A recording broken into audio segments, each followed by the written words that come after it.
Happy 4th of July, everyone. We're gonna celebrate Independence Day by talking about big old American V-twins. Oh, wait, we're actually talking about everything but V-twins from America? And before we even talk about V-twins, we gotta talk about fours, so really this video isn't patriotic at all. There's a reason why four-cylinder engines are the most common when it comes to racing applications. They like to rev and they make gobs and gobs of power at high RPM. Hell, they tend to make peak power at the top of their rev ranges, which tend to be well over 10,000 RPM in modern applications. When it comes to racing, keeping your engine spinning and ready to go is key because once you exit that corner, you'll need to have all that power waiting for you going into the straights to stay ahead. The fact that four-cylinder sport bikes produce most of their power up top means that they honestly aren't the most suited for putting around in traffic. They do fine, but they just aren't the best. Now, V-twins tend to make not as much raw power, they do tend to make a higher percentage of their peak power at lower RPM, producing a more torquey feeling. I got pretty into detail on this topic in my Crossplane R1 video, as most of you probably remember. Now, a good many of you probably also remember the story I told about Eric Buell and how the Superbike World Championship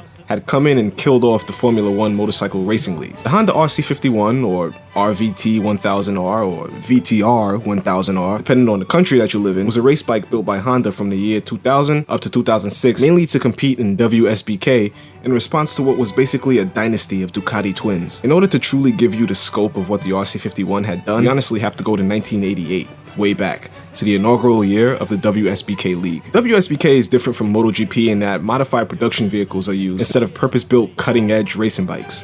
So think Yamaha R1 spec'd out with Öhlins, Brembo, Gaffer rotors, and an aggressive fueling tune, etc., but not necessarily the over 260 horsepower super light MotoGP beast, the YZR M1. The bikes in WSBK have to be available to the public in some sort of stock form, but they allow for modifications to the bikes when it comes to actually racing them. When SBK had begun in 1988, the Big Four of Japan had pretty much already established that they would be sticking to the four-cylinder engines as we know and can still see today. Even B-Motor was just running a Yamaha-sourced four-cylinder engine, but at the same time, Ducati had established that they would be sticking to V-twin engines no matter what everyone else did, which sort of meant that a caveat would have to be put in place in order to even out the deficit in cylinder counts. The decision was reached to allow 1000cc V-twins to compete with 750cc four-cylinders, as they thought that this would even out this aforementioned deficit. It didn't, but we'll get into that later. So the results of the 1988 season was that Honda came out on top, with Yamaha in second and B-Motor in third.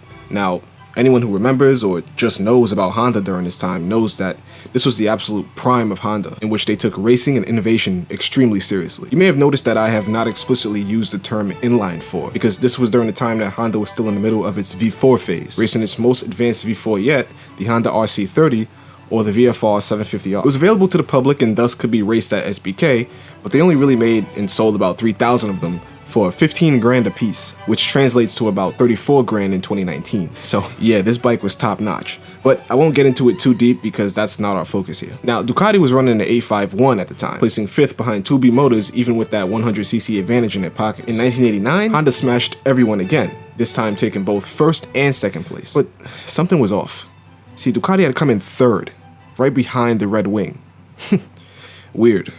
Probably won't happen again. 1990, Ducati ended up taking it. But it could be a fluke. I mean, Honda did still get the most points as a manufacturer in total, even though they didn't place first. You know, we'll just look past this for 1991. Okay, we might have a problem. And see, by this point, Ducati had bored up the engine to 888 cc's, which would do nothing but secure its lead over the 750cc four-cylinder bikes that it was going up against. Even Honda's legendary RC30 was getting its ass handed to it by the now almost 150cc larger 888cc powered Ducati, and it wasn't aging very well by 1993. Now, Honda had already caught on to this and knew that it was time to step up their game ASAP. But given that they would still be planning to run a V4, they would have to make the next bike better through ways other than just bumping up the CC because they were already at the four-cylinder displacement limit. Meanwhile, Ducati's 3-year win streak was actually brought to an end by Kawasaki of all people, with their ZXR 750, which certainly had them flustered enough to completely axe the 851 and 888 line of bikes in favor of that, you guessed it, 916. So in 1994, Ducati was running the 916, and if you want to know more about that bike and its family, I did a whole video on it that you can go watch. And I don't want to beat a dead horse, but man, this bike had both bark and bite. And it also increased that ever-growing deficit in displacement between the fours and the twins. But Honda had also released its newest race bike in the form of the RC45, which, while still running 750 cc's, improved on the RC30 by using more lightweight components made of titanium and magnesium, along with other improvements in technology in 1994 that were developed long since 1987 when the RC30 was designed. The RC45 combined the experience from the long life of racing that the RC30 had lived. It had drawn some tech from the ultra-futuristic NR750, and it also took heed of the lessons learned by Honda through every other V4 bike that they had produced. The RC45 was an extremely innovative bike, especially when it came to materials used in certain applications, doing things that are only just now commonplace in 2019. But Honda still lost in 1994. And 1995, and 1996, they managed to squeeze one out with the RC45 against the 916 in 1997, but then it was Ducati again in 1998. But see, then Ducati poured salt on the displacement wound by giving the 916 a dose of crack to bump it up to 996 for the 1999 season. Now Ducati had an advantage of 250 cc's over the competition, which is actually kind of ridiculous when you think about it. Honda felt that it was so ridiculous, in fact, that they decided that it was time to do something super cheeky about it. See, remember when Honda out-Guzzi'd Moto Guzzi back in the late 70s? Yeah, it was time to beat down another Italian rival at their own game. So here's where the RC51 comes in. See, Honda knew that they couldn't beat Ducati due to the displacement advantage that they had over the V4, which led them back to the drawing board to create their own bike that would take advantage of the very specific rules that gave Vtwin such an advantage over fours. So in the year 2000, Honda released the RC51 SP1, which was powered by a 1000cc liquid-cooled Vtwin engine. It featured dual overhead cams, 4 valves per cylinder, 2 injectors per cylinder, a wet weight of 489 pounds, and a power rating of about 135 horsepower. The bike was related to Honda's road-going but rather mild VTR 1000 Firestorm, but was many steps above that bike, being way more race-focused. The RC51 had fuel injection and its famous fully gear-driven cam system, which gives it that distinctive whine. It's actually really cool to hear that high-pitched sound being juxtaposed by that Vtwin rumble. And I've heard this thing in real life because I know a guy who rides one. What's up, Joshua?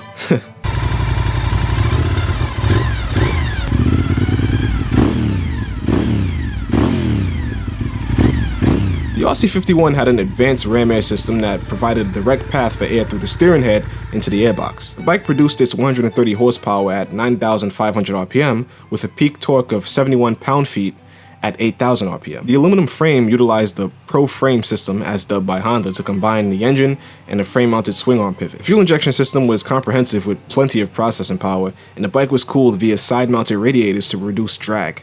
They also optimally cooled the cylinders by using air channeled through the fairings. The bike also utilized aluminum and magnesium around the engine to save weight. The RC51 had immediately proved how special it was by beating Ducati at its own game in the first production year of the RC51. Colin Edwards, Castrol Honda, winner of the first race of the series, remember, back in South Africa at Kyalami. And Colin Edwards, the second, and that Vtwin 1000cc Honda that he loves so much, now out on Super Pole. 10 points behind championship leader Noriyuki Haga at the moment. It's a strong-looking lap from Colin Edwards, who, remember, was a race winner here at Donington Park last year on the RC45. Here he goes, heading down towards the extremely crucial Melbourne hairpin, where we've already seen super sports riders like Carl Muggeridge and York Teuchert tip off. But I think all the World Superbike riders have been fairly intact through there this weekend. Edwards snarls up the hill and then snarls back down through the gears, bonks it into Goddard's, and he's got 133.021 to beat. Can he get below the 133 on Super Pole? What an achievement if he can, and he does by a huge amount, 132.599. What a fantastic lap. That's way the fastest of the weekend. A great lap by Colin Edwards, 132.599.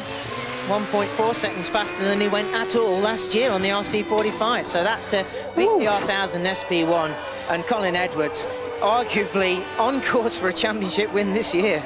In 2000, Colin Edwards rode the new Honda motorcycle to overall victory in the Superbike World Championship after Yamaha rider and points leader Noriyuki Haga was disqualified for testing positive for a banned substance. Yeah, Honda had beaten Ducati at their own game in the year 2000, but then Edwards actually came second to a Ducati rider, Troy Bayliss, in 2001. In a really brief back and forth, Edwards and Honda had reclaimed the title in 2002 and a super hype finish in the final race of the season in Italy, beating Ducati in their own home court. At outstanding superstars, really. That's nothing less than that. What's it like to be world champion for the second time? It's awesome. I mean, my team is just unreal. I mean, we worked our asses off all year just to get the thing competitive, get it back going. I mean, it was competitive from the beginning, but we needed that little extra bit, and once we got it, it was all downhill after, or uphill after that. You know, we just kept winning, and you know, we had some good fights in there every now and then, and pushed me to my limits. It was a good year. I want to say hey to everybody at Conroe, all you guys in the U.S., everybody in Australia, everybody watching all over the world. You guys should have been here. What are you doing sitting on your couch? Get out here. Both of you, thank you so much for your entertainment this year. You've been absolute genius, the pair of you. The RC51 had gone to receive an upgraded version, known as the SP2, which included a more rigid and lightweight chassis, as well as a small boost in power from improved fueling mostly. The RC51 had lived on to be sold to the public until 2006, but much earlier in 2003, Honda had mostly pulled out of SBK in terms of official support, along with most of the Japanese manufacturers, in order to focus on the changing MotoGP rules for a bit. It was the same year that SBK had allowed for 1000cc 4-cylinders and 1200cc twins though, and thus in 2004 the inline 4-pack in CBR 1000 RR and its long-running family was built to ultimately replace the V-twin packing RC51 as Honda's flagship leader bike. From 2004 to 2014, the top spots have been bouncing back and forth between Ducati, Suzuki, Honda, Yamaha, Aprilia, and Kawasaki. But as of late, Kawasaki has sure been on a tear, and that's even with the still present nudge in CCs that Ducati was able to run from the 1098 up to the 1199 Panigale. But I guess we'll see what happens with the new homologation special from Ducati, the V4R. And if you were wondering why the Panigale V4 has 1100 cc's while the V4R has 998, it's because the V4R is the true race bike which will be run in SBK where 4 cylinders have a 1000cc limit. It truly appears that technology has eclipsed raw displacement in racing, and Ducati has certainly learned that, and that's why they're running the 4 with everyone else, effectively ditching its racing heritage and CC advantage. But there was once a time where the V-twin engine was the king in relation to the SBK formula, and Honda had proved resoundingly that sometimes the old axiom really does ring true. If you can't beat them, join them. Thanks for watching. Have a great weekend.